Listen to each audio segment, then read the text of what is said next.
मेरे सामने इस वक्त 3 इश्यूज हैं। पहला तो प्लास्टिक बैग्स, प्लास्टिक बॉटल्स। दूसरा इशू है मेरे पास सार्वजनिक स्थानों पर, पब्लिक प्लेसेस पर जो लोग सिगरेट पीते हैं, तंबाकू खाते हैं। और तीसरा इशू है मेरे पास नॉइस पॉल्यूशन का। तो मैं इन तीनों इश्यूज को एड्रेस करना चाहता हूं आपके चैनल के माध्यम से।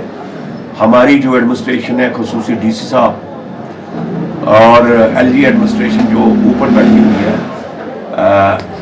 मैं being a president of the people forum Poonch उनको अप्राइज करना चाहता हूं। सर देखें, पॉलीथीन का जहां तक मसला है, पिछले कई लगभग 2 दशकों से हम पॉलीथीन के खिलाफ, प्लास्टिक बॉटल्स के खिलाफ मुहिम चला रहे हैं पब्लिक लेवल पर।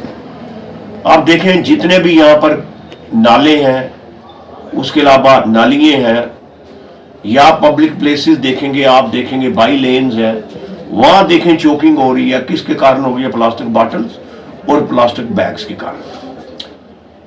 गाय हैं या जानवर हैं जितने हैं, वो भी ये प्लास्टिक की ये चीज़ें कंज्यूम करके उनके स्टमक में भी जो प्रॉब्लम आ रही है, उनकी भी डेथ्स हो रही है।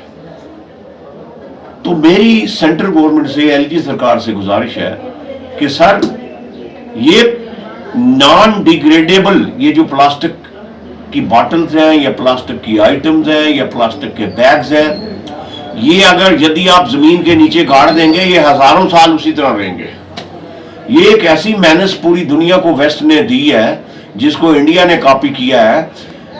हमें कहा जाता है जी प्लास्टिक की बॉटल्स को यूज नहीं करें, प्लास्टिक के बैग्स को यूज नहीं करें। जितने भी पब्लिक के फंक्शन होते हैं, ऑफिशियल्स के जितने फंक्शन होते हैं, आप पहले देखेंगे वहां पर प्लास्टिक की बॉटल्स होती हैं, पानी उसमें होता है, हजारों की बॉटल। शादियों में प्लास्टिक की बॉटल्स वहां पर होती हैं।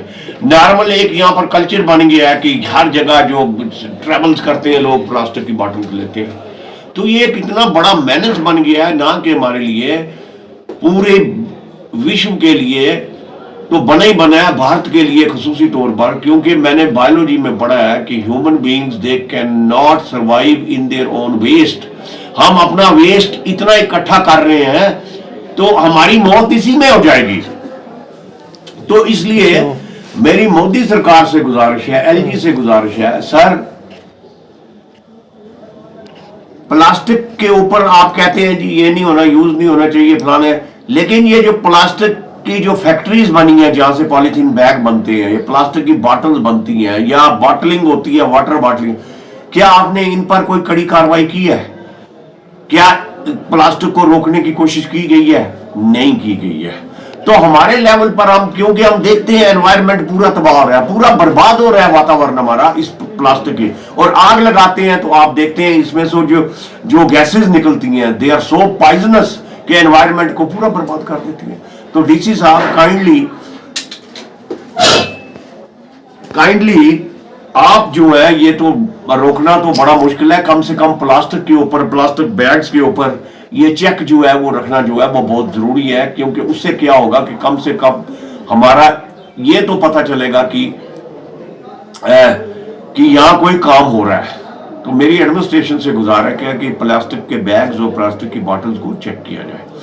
दूसरा देखें डीसी साहब, देखें कभी कभी पहले चेकिंग हुआ करती थी सार्वजनिक प्लेसेस पर, पब्लिक प्लेसेस पर, पार्क्स पर, बस स्टैंड्स पर या मार्केट में। कोई भी व्यक्ति यदि बीड़ी पीता था, सिगरेट पीता था, तंबाकू पीता था या शराब पब्लिक प्लेसेस पर कोई पीता था तो उसके खिलाफ कार्रवाई होती थी। लेकिन कोई, मुझे समझ नहीं आ रहा कि ऐसा निज़ाम हमारे ऊपर थोपा गया है, ऐसा निज़ाम यहाँ पर चल रहा है कि ना तो ये सिगरेट बीड़ी वालों को, ना तंबाकू खाने वालों को, ना चुटकी गुटखा खाने वालों को ये थूकते हैं पब्लिक प्लेसेस में, पार्कों में थूकते हैं, इवन चीटा खाते हैं ये पार्कों में, पब्लिक प्लेसेस में। पेड किया जाए, जो भी कंसर्न्ड एजेंसीज हैं जो इन चीजों को डील करती हैं, कम से कम 2-4 आदमी पकड़े हो या थोड़ा सा दड़ा मारा हो तो कम से कम थोड़ा सा लोगों को समझ आ जाएगी कि भाई ये पब्लिक प्लेसेस पर जो ये चीजें नहीं करनी चाहिए। ना तो वहाँ शराब पी सकते हैं, ना वो सिगरेट तंबाकू खा सकते हैं, और ना ही वो ऐसे प्लेसेस पर जो है वो कुछ इस किस्म का काम करता है जिसका इम्पैक्ट पब्लिक एट लार्ज पर पड़े। तो इस पर भी मैं डीसी साहब की तवज्जो चाहूंगा कि इस चीज पर भी कार्रवाई। तीसरी साहब, मैंने एक बार पहले भी एक इंटरव्यू किया था, nice pollution. Jammu Kashmir nice control act है हमारे पास, उसमें बाज़ाब्ता दर्ज है कि सर्टन डेसिबल से ऊपर जो है साउंड को उससे ऊपर जो है नहीं किया जा सकता है, वॉल्यूम नहीं बढ़ाया जा सकता है।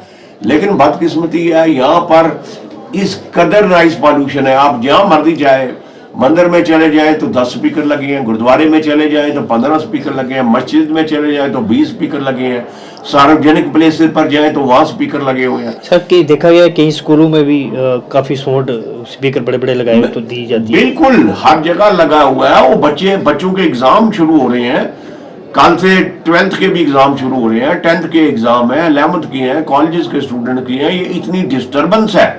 पुंछ में भगवान की कृपा से हमें नेचुरल यहाँ पर एनवायरनमेंट था, पानी साफ था, हवा साफ थी, लेकिन नॉइज पॉल्यूशन ने इतनी बर्बादी कर दी है यहाँ पर। तो प्लीज सीधा सीधा लोग बुलाएं, उनसे राय लें। अगर आप कानूनी एक्शन नहीं करना चाहते हैं, उनको बैठाएं, उनसे निवेदन करें कि भाई इस चीज को कम करें। कई पार्ट होता है तो वो पूरा लगा देते हैं, जरा पूरा वॉल्यूम पर लगा देते हैं। ना तो बीमार है, हार्ट अटैक, कई को हार्ट की प्रॉब्लम है, किसी आदमी को ब्रेन की बीपी की प्रॉब्लम है, किसी आदमी को किसी और सफोकेशन है, किसी को नींद नहीं आती है। तो इस किस्म की प्रॉब्लम है, वो बेचारे इस नॉइज पॉल्यूशन के कारण जो है बच्चे पढ़ नहीं सकते हैं। तो मेरा आपसे आग्रह है, निवेदन है कि प्लीज इस पर भी सोचा जाए थोड़ा सा। इस वक्त डिफरेंट हाई कोर्ट्स भी इस पर कार्रवाई कर रहे हैं। आपके पास बाज़ाब्ता एक्ट है, आपके महाराजा के टाइम का एक्ट है। आप उन लोगों की सोच उस वक्त की देखेंगे, जम्मू कश्मीर के महाराजा की क्या सोच थी, और आज 75-76 साल हुए आजादी के बाद हमारी क्या सोच है। हमने सब कुछ बर्बाद करने की तरफ जो है लौटा है, चाहे वो नॉइज पॉल्यूशन से बर्बादी की है, पॉलीथीन प्लास्टिक बैग से बर्बादी की है, या सिगरेट स्मोकिंग, या जो भी कर रहे हैं पब्लिक प्लेस। तो हम खुद अपने इसको बर्बाद कर रहे हैं। सोसाइटी को भी, मैं सोसाइटी से भी अपील करता हूँ, respective of colour, caste, creed, religion, कि सोसाइटी की भी एक बहुत बड़ी जिम्मेदारी, एडमिनिस्ट्रेशन की तो है ही है, सोसाइटी की भी जिम्मेदारी बनती है, पेरेंट्स की जिम्मेदारी बनती है, नई जनरेशन अडल्ट्स की जो यूथ पढ़ रहा है उनकी भी जिम्मेदारी बनती है कि जितने भी एस्पेक्ट मैंने बोले इन पर वो अमल करें, ताकि हम जो एक सुनहरी फ्यूचर अपने आने वाले लोगों के लिए, बच्चों के लिए दे सकें, एक साफ सुथरा एनवायरनमेंट दे सकें, साफ सुथरा ये जो वातावरण दे सकें, ताकि वो अच्छी तरह से जीवन व्यापन कर सके। मुझे आशा है कि एडमिनिस्ट्रेशन और जो सिविल सोसाइटी है एट लार्ज जो है इस पर कॉग्निजेंस लेगी और कोई ना कोई एक्शन इस पर होगा। बहुत बहुत धन्यवाद।